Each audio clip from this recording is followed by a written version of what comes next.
Ignite to impact. I'm Dr. Geneva, your podcast host, and I can't tell you how delighted I am that I get to spend some time with you today to talk, laugh, and listen. So I want to get started. But let me start by asking you this question. Do you ever feel out of balance or out of sync, where things seem like they're just not working or clicking together, particularly during these difficult times? Well, I want to get the answers and tips and tools and advice on how to deal with those questions and more in our conversation today about ways to get and keep it together during difficult times. You know, I wanted to have this conversation because, it's been kind of tough. And what I mean about times and toughness, I'm talking about the pandemic and in COVID. And, it's been this unpredictable situation that we find ourselves in that, none of us have ever experienced or known before. And it's really, some tough times, difficult times, full of anxiety and worry and wonderment and asking the questions, well, what's next? And during these times, I know it's easy to feel out of sync, like things aren't aligned or things don't seem to be right, and kind of worrying and wondering, how can you get through things? Now, I know I have felt that way, and particularly during the first couple weeks of the pandemic, because, I was glued to the TV and just hearing everything that was going on. And I just almost couldn't move in those very early days. And it took me a couple of days. In fact, my youngest daughter had to remind me that high-risk group that they were talking about, I was in it. And it really took me some time because I was so engrossed in and frankly overwhelmed by all that was happening and how the world seemed to turn upside down in days, it seemed like. And, when I finally realized that, because of my age, I'm in a high-risk group, I started getting real scared and feeling, these feelings of worry and anxiety. And I felt like I just didn't have it together. I kind of pride myself in keeping my stuff together. So for me, this was a real unbalancing kind of time. I just wasn't sure what to do. So I had to reach down deep and figure out some kind of next steps and what I could do to try to keep it together. And one of the things that I did was I talked to my friends and, tried to together figure out some things. And then I read a lot, and I looked for tips and cues about things, and I reflected, and I tried to think back to the times when it wasn't pandemic, but the times when I had felt anxious or worried before. Because even though I've never been in pandemic, I had been anxious, and there were times when I would worry. In fact, my husband used to call me a worry wart. And sometimes when he used to say that, I would worry even more, just listening to him saying that. But I remembered, I tried to reflect back and think about some of the things that I would do during those times I was anxious, like take deep breaths or make a plan or find a better routine or walk or take a break, some of those things that I would do. And so this whole subject of how to keep it together was a big one for me. And so that's why I wanted to have the conversation with you about the same thing and try to, talk about and bring to you some really great tips and advice on, ways to keep it together, to get it together and to keep it together. Because, they sometimes are two different things. And I couldn't think of a better person to do that than my dear friend, Dr. Michelle Leno. And her name is probably familiar to you because I've done a podcast with her before, and it was just incredible. So insightful, so great. Such great information. And so, as you know, Dr. Leno is a native of Detroit and a licensed psychologist in Michigan. And so she did her undergraduate work at Marygrove and later on in the Michigan School of Professional Psychology. And she got her master's in clinical psychology and her doctorate degree at Saybrook University in California. Now, she's the owner of DML Psychology Services, and her company provides so many consulting services in the region in Michigan. She's a member of the American Psychological Association and Psychology Today. She serves on the board of directors of NABO. And, we're all familiar with NABO. That's the National Association of Women Business Owners. And she, you can find her on media outlets. She's often called for in terms of her expertise. And she hosts her own TV talk show called Mind Matters with Dr. Michelle. And that's in its third season. So, she really knows what she's doing. And she's had many years of providing both psychological evaluations as well as therapy, coaching, and consulting services, not only to individuals, but to organizations. And she's worked with clients of all ages and backgrounds. And she particularly specializes in therapy and coaching sessions for busy professionals. And, we all think of ourselves as busy. No matter what it is we're doing, we are busy. And one of her specialty areas is performance anxiety and the effects of social media on mental health. Now, we all can use that because we can, all use a break sometimes from that social media. So I wanted to have Dr. Leno because she's a specialist in helping people get unstuck, transition, and cope with chronic and situational stressors. And so we wanted to bring her back again so we could hear from how she can help us improve our mental health, our life, and give us advice on ways to get it and keep it together during difficult times. So hi, Dr. Michelle, how are you? Hi, Dr. Geneva. I am great, and thanks for that beautiful welcome and intro. And thanks for having me. It's great to be here with you again today. Thank you so much. And whenever I think about individuals who I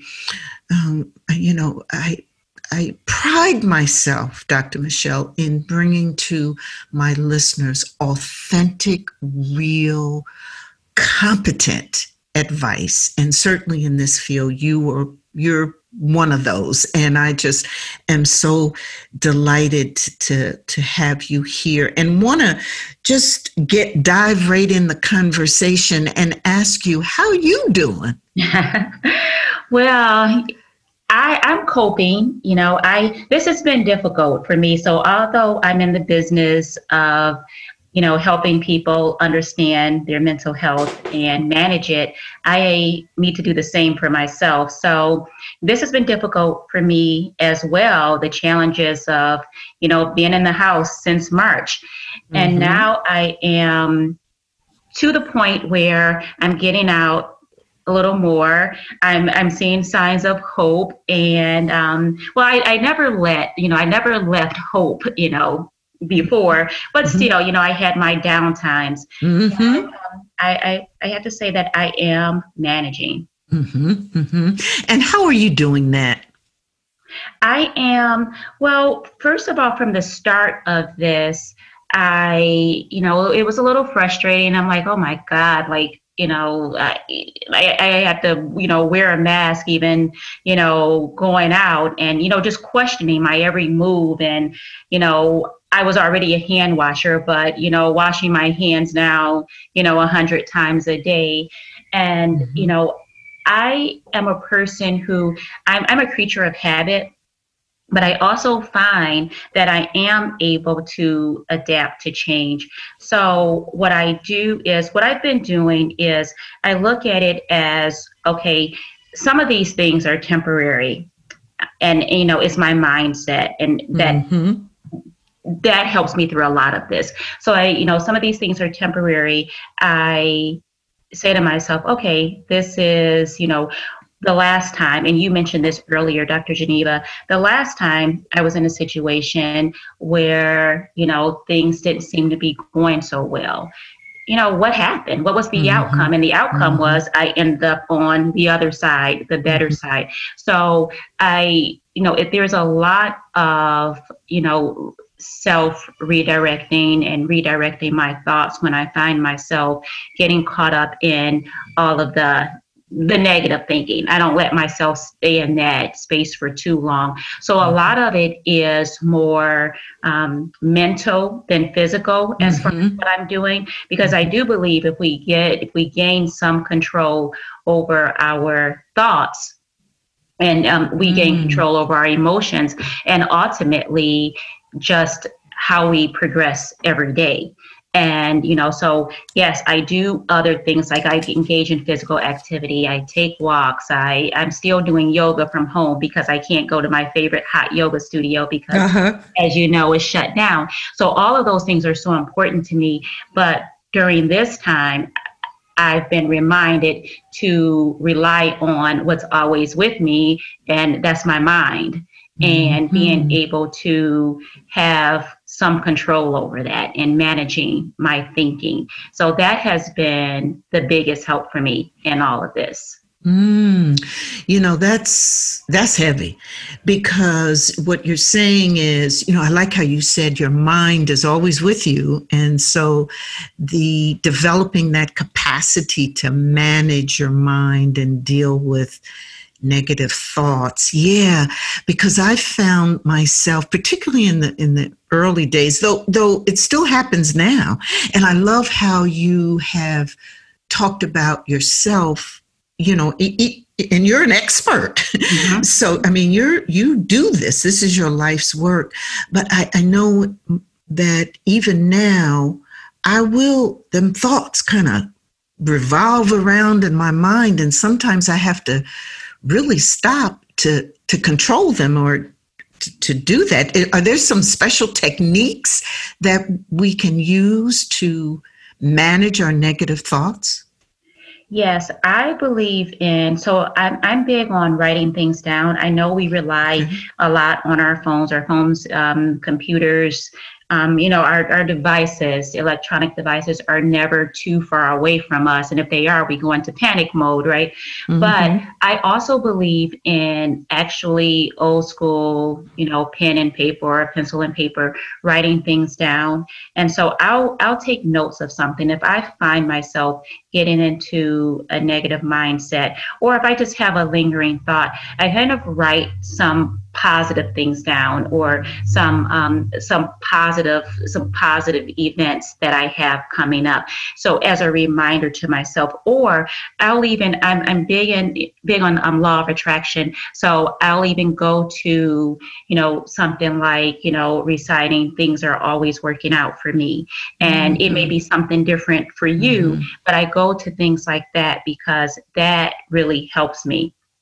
So it's really, what I do is, first of all, you have to be aware that you're getting into that mindset. Because what happens is we can get into that mindset and not even realize it. So for instance, you're having a bad mood before you leave home because of behavior or thoughts that were there before you even walk out of your door. But if you're not aware of that, you're going to blame the first person you interact with for ruining your day when really you ruined your day before you left home. So it's really about awareness, and awareness comes with that focus and taking time and feeling safe and being brave enough to take time with ourselves. And I know, you may say, well, I'm brave enough to be with myself, but sometimes that's not true. Sometimes we're afraid. Sometimes we need constant distractions, whether it's the TV, whether it's music, whether it's talking on the phone or being on social media. Because if we take time with ourselves, too much happens. We have to deal with too much. We have to think about too much. So part of the technique would be take some time to yourself. Maybe you need to start with 5 minutes a day because 10 minutes, that's just too much for you. So, take baby steps, 5 minutes, and then, the next day, 10 minutes. But you need to do this every day and be consistent. You need that time to yourself. Even in the car, sometimes taking a ride in the car really, really helps me. And even listening to, I find that sometimes listening to talk radio or comedy over music will help me when I'm in a certain mood, when I'm in that sort of negative mood. So first, take time for yourself. Figure out in that time what works for you, what helps to bring you back to that space that makes you feel comfortable, that gives you that I got this mindset, because there is something, but you just have to figure it out. And it's not always about talking to somebody else to figure it out, because what works for that other person, including your therapist, may not work for you. So it's a matter of figuring out your own process and then moving forward with that. Because once you do that, you'll feel like you can handle anything. It doesn't mean you're not going to be anxious and worried or get depressed about it, but you'll always have that glimpse of hope. Nothing will take that away from you. Oh, I like that glimpse of hope. Yes, feeling hopeful. Yeah, and that's so important. And we don't have enough conversation, I don't think, Dr. Michelle, about hope and what hope is and what it means and how it can help us keep it together during difficult times. And a lot of times when I think about hope, I find it in prayer and my faith. I also find it in trying to keep my outlook positive.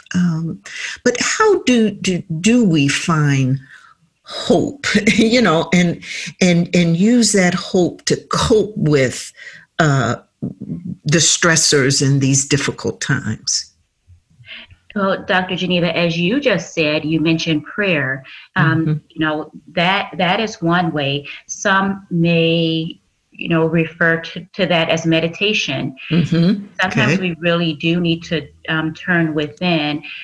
Also, have a frame of reference. So you think, have you ever been in a situation that you didn't survive? Probably not, if you're here listening to this. So that things can get better.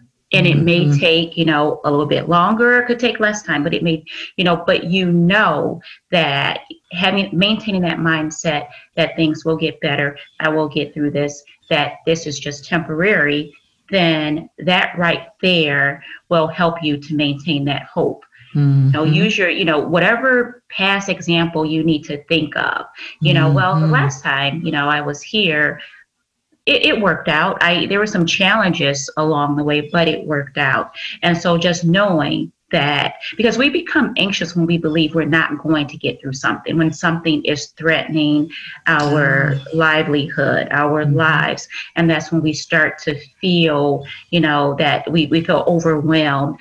But when you think about how you survived in the past, let you know, okay, I'm going to get through this. And again, it takes that prayer, it takes that meditation, it takes that self-search, you know, that we must gain more self-awareness and insight. And sometimes, unfortunately, that's what we're lacking.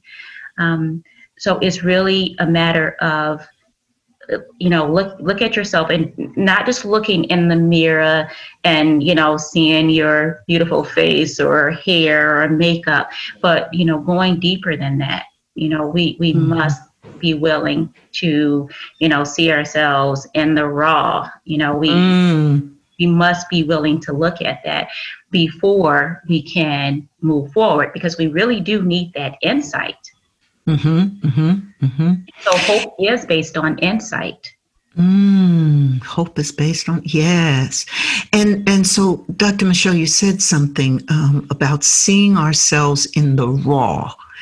And so I hear that as, you know, really becoming very intimate and knowledgeable about ourselves, and, you know, what we feel, what our values are, what's important to us, what our strengths, what are the weaknesses or the things we want to improve. Is that what you mean when you say see ourselves in the raw?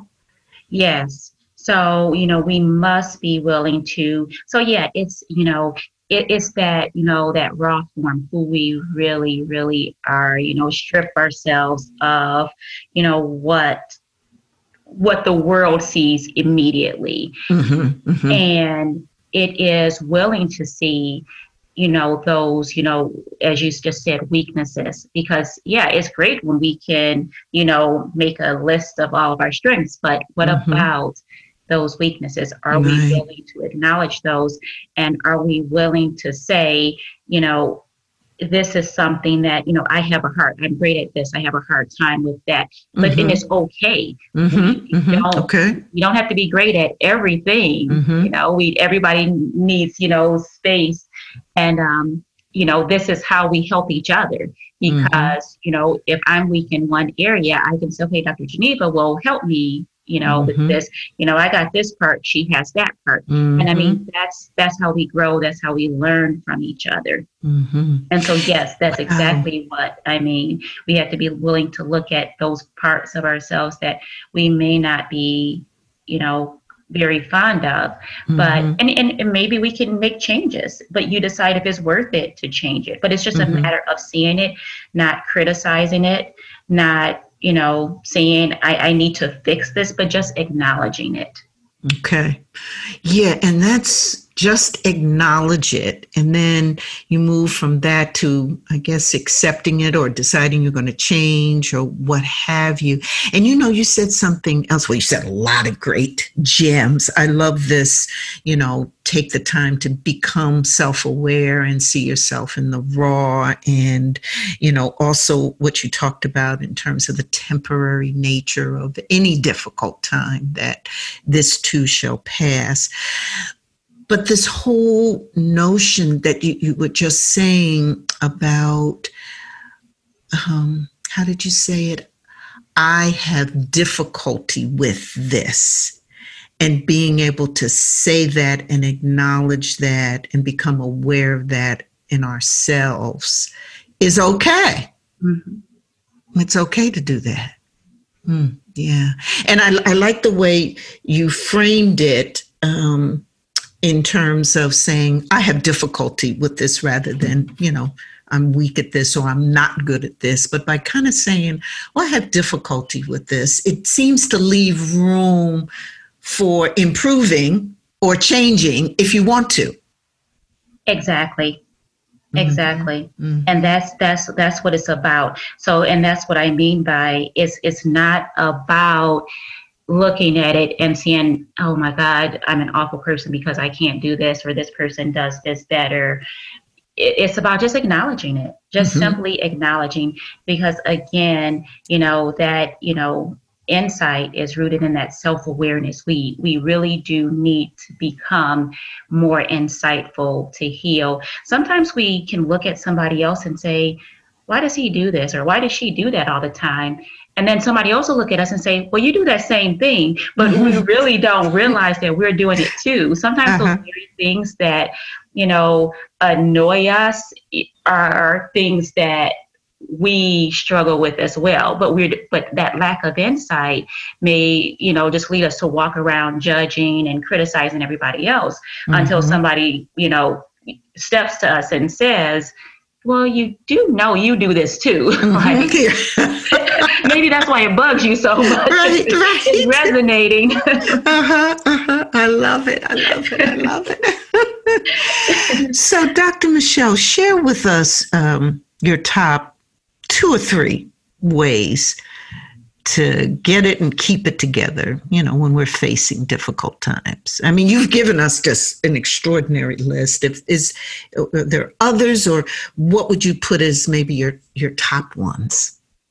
My top ones would be that self-reflection. Okay. I'm really big on taking some alone time. It doesn't mean that it needs to be a full day or a full hour, but just have some alone time to get comfortable with yourself, with your thoughts, your emotions, so that you'll know what they are and that these things are not catching you off guard. Mm-hmm. I'm also really big in movement. So sometimes we're feeling stressed out and overwhelmed, and we sort of go into a shell. And that may mean, that we sit and we become very, very tense and, almost like we're trying to hold on, very tight to contain our emotions to stop from exploding. Well, movement helps with that. So movement may be a formal exercise routine, or movement may be you're sitting at your computer and you're working and you just can't think anymore. Or you just can't take it anymore. And you get up and you just walk. It may be around your desk, around your cubicle, or if you have the freedom to step outside, that's the best thing you can do, be able to step outside and just walk around for a few minutes. So I'm really big into that. Also, of course, I'm a psychologist. So sometimes we need to talk about what's going on with us. We need to be able to state out loud what's happening in order to truly process it. So therapy would be the third one, because and when I say process it, sometimes we can't process it with our best friends, with our family, because we're just not ready to be raw with them. We're not ready to tell them or sometimes they can't take it. They can't take, so we don't want to stress them out when we're telling them what's really going on with us. So find that professional therapist, and it does not have to be what we think of when we think of therapy. You don't need to go in to necessarily be diagnosed with, a mental health condition or a mental illness, but you may be going in for some coaching. And as long as you're meeting with a professional, it's confidential, you'll receive all that information that is confidential. And it really helps because you need to be able to process what's happening. And sometimes you can't really process it until you have a conversation about it. And so it is that communication, that communicating back and forth that makes you say, oh yeah, I should have figured this out last night, but you couldn't because you weren't really putting it out there. So that would be my third one, some form of therapy, whether it's coaching or you're going in for therapy to figure out if this is a diagnosis, but you're talking to a professional. Yes. And I say amen to that. I just believe, I think also a professional like that gives you a safe space. And, during times when you need it, if, you're very anxious or you're worried, but it's a safe space to be. And I'm going to tell you, I have never had more aha moments than I've had when I've talked in therapy or to my therapist. Because I started in therapy after my husband died and my mom and my dad, they all died within, months. It's like of each other. And they were the three people who had always been with me in my entire life. I mean, one of them had always been around. And here I was at a late age, it seemed to me, and I lost them. And so I said, I need to talk to somebody and be in a safe space. And just the ability to have that conversation and talk it out loud and see things that I didn't see. I mean, I wasn't ready to see him. I wasn't aware. And then my therapist would say something, a simple sentence, Dr. Michelle, and you know this because you're an expert at this, but a simple sentence that she said or a simple comment that she made, I said, oh my gosh, aha. And I would take that sentence or that one comment and it would be with me for days because it was just such an eye opener for me. And it really helped me keep it together during my most difficult time. Mm-hmm. Yeah. So you all are amazing people. Thank you. Thank you. And I'm glad, thanks for that marketing. Thank me for the truth. It certainly was my truth, So, just that ability to find someone to talk to who could share. And I just love your tools and tips and advice. What else would you say to our listeners who are, as we're winding down, I really have two things I want to ask you. One, what would you say to our, listeners, sort of like, that finding hope, kind of really more inspiration that you give them. But before that, would you let us know, for people who are hearing your voice or hearing this podcast or just know about you or want to know more about you, how can people get in touch with you? Okay. And so the first part about, I will say that sometimes when it comes to talking to a therapist, talking to a mental health professional, people will say, well, that person is not going to tell me anything that I don't already know about myself. That might be true, but that person can help you step up your problem solving, your ability to work through it. That's what it's all about. It's not about, us telling you something that you never thought of before, but it's about us helping you apply what you have and be able to fix that situation or to resolve issues or to resolve other issues. So that's what it's really all about. But you won't know that until you're in that situation, and then you're seeing, oh yeah, this is what she was talking about, and that's how that works. Also, for some of our listeners, you may not. Some people may say, okay, this is easier said than done. This is not going to work for me. I completely get that. I know everybody can't just sit and self-reflect because they're not even in that space. They're not even feeling that sense of motivation to do that. And so we've been talking about hope a lot during this interview. And what I would say is, if you're feeling hopeless, it definitely is time to talk to someone. And sometimes, tell someone, even if you're not ready to pick up that phone and, set up an appointment with a therapist, still let someone know, because I've had friends call me and say, I really think he needs somebody to talk to. I really think, and that's what people around you who love you will do for you. So you get it out there. You don't need to hide somewhere. This is the time for you to start feeling better, because it is possible. So if you're feeling hopeless, that's a sign right there that it's time to talk to someone.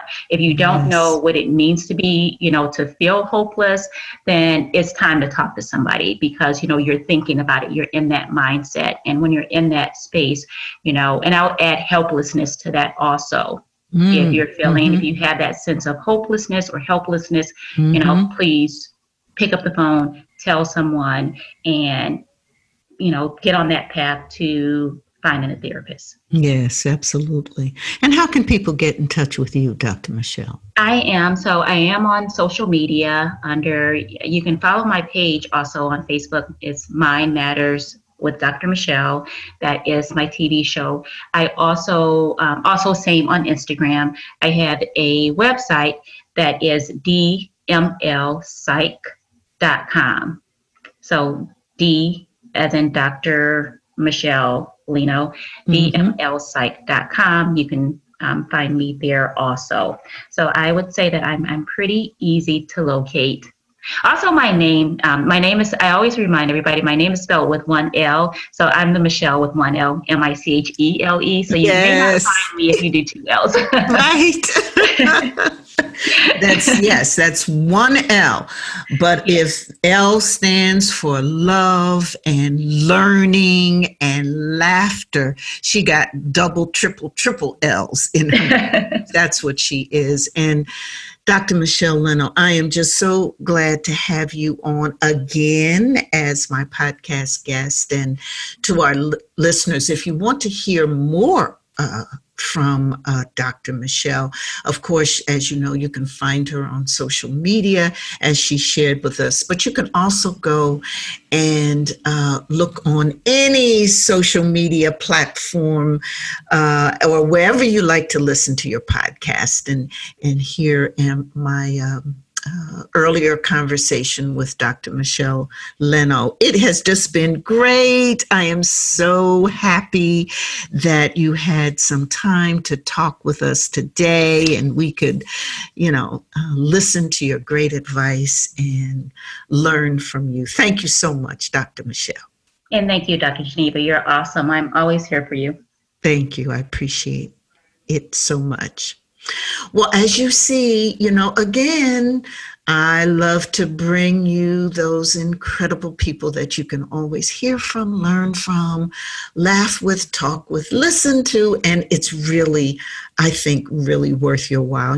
Talking to Dr. Michelle about how to get it and keep it together. Let's remember the things that she shared with us. The first one being, self-awareness. Oh my goodness, yes, getting to know yourself, being intimate with yourself, seeing yourself in the raw, and how you can do it. And however you see yourself, it is okay. And then that movement, oftentimes we hear, go out and exercise, but she's not necessarily saying that. She's saying move, get up, move, go outside, be with nature, just get your body moving and how that can help you keep it together. And then finally, talk with a professional if you need to. Talk out loud with someone. As I shared, I have a therapist that I talk to who just makes, it's that approach to problem solving, that aha, that I really didn't think about it that way. In fact, just a couple of weeks ago, I was sharing with my therapist that, with my husband dying, that I thought I was at a point where I could, breathe and maybe had come through it or, was ready for the next step. But I was still feeling, I felt I was still in some ways grieving. And then I just didn't know what I could do to get over it and move on. And you hear that from many people, like, that's what, you're supposed to do. So I was, saying, well, it's been like 4+ years and I haven't been able to move on and to, I need to move on and get over it so I can keep it together. And she very calmly said to me, well, maybe it's not about moving on. She said, I don't think you'll ever move on in that way and to forget it. She said, you'll never forget it. You had a phenomenal 40-year marriage. It was a good marriage. And he'll always have a place in your heart.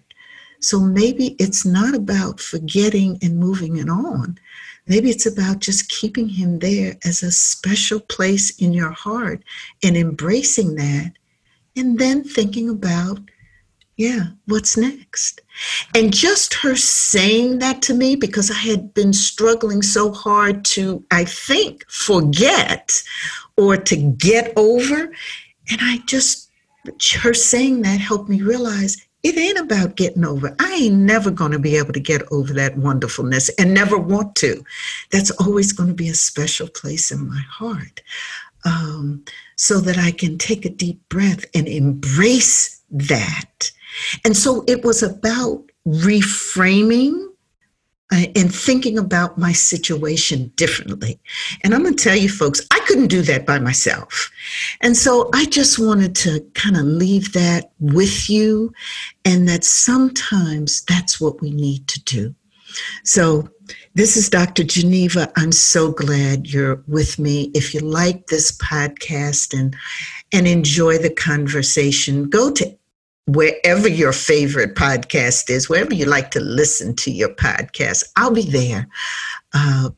Go there, listen to me, like me, and I'll see you soon for a better world and a legacy that matters. Ignite to impact.